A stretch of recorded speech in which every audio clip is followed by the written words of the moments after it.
Hi, I'm Kevin Riddick, owner of Auto Lab in Libertyville, Illinois. We're at 400 South Milwaukee in Libertyville. Today I want to talk to you about brakes. I get a lot of customers that ask me, why do I need new rotors, and what are brakes and what are calipers?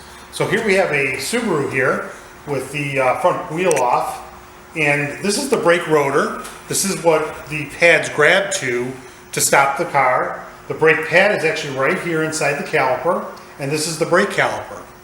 The brake caliper is just a big squeezing apparatus that's used hydraulically. When you push your foot on the brake pedal, you push brake fluid down this rubber line into the brake caliper, and there's a piston inside that squeezes the pads against the rotor to stop the vehicle. Today's brake pads are made with different materials than they were years ago, where you have a ceramic and semi-metallic materials, and they actually really cut into the surface of the rotor. As you can see, this rotor has a bunch of grooving in it. This is completely normal for this to happen over the lifetime of the brake. And what happens is the pad will actually wear the face of the rotor down to where there's a lip at the end here where the actual surface of the rotor started before the brakes wore it down. And when it wears it like this, it thins the rotor out. And then if you try to cut this rotor, as we did in the old days, and put it back on the vehicle, the thinness of it makes it warp quickly and causes that vibration you feel when you're putting your foot on the brake. That's why we always try to replace the rotor when they're in this condition, and you mostly always replace them on a brake service today. So here's the new brake rotor, what they look like. As you can see, the surface is nice and smooth and flat. There's no big ridge at the end here. There's no scarring in it like this rotor has. This rotor is actually not for this vehicle. This is for a Jeep, but I just have a new Jeep rotor here, so this is what we're going to show you. This rotor, after its use, will look like that one. This is a brake pad. The brake pad is pretty thick when they're new. As this wears down and gets closer to this metal backing plate, if you don't get them serviced, the metal backing plate will start digging into the rotor, causing that grinding sound you hear when your brakes need to be done really bad. People usually hear that grinding noise and know I got to stop driving right now. Some cars have what's called drum brakes in the back, and they're different than the disc brakes in the front.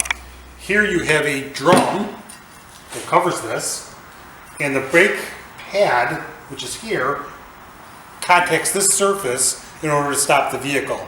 This is a really old system. You don't see this much on cars anymore. It was in the 50s and 60s, it's all they had. So most all cars had drum brakes on the front and the back, but with the disc brake system being so much better, most cars have disc brakes on all four wheels nowadays. There's a piston here that pushes these shoes out against the drum surface, called the wheel cylinder, and they have fluid in them. They come down this hydraulic hose just like in the front. When you push on the brake, it pushes fluid down this hose into this cylinder. The cylinder pushes the shoes out to contact the drum. Inside here, there's a self-adjusting mechanism, so you don't have to worry about adjusting this. And as these pads wear down, you can see it's kind of thicker up here and a little thinner down here. They will wear out, and then the metal backing will contact the drum, causing a scraping sound that people hear when they know they need brakes. On a drum brake system, you can cut the drum in the back several different times and still reuse it if you don't chew it up with the steel of the brake shoe.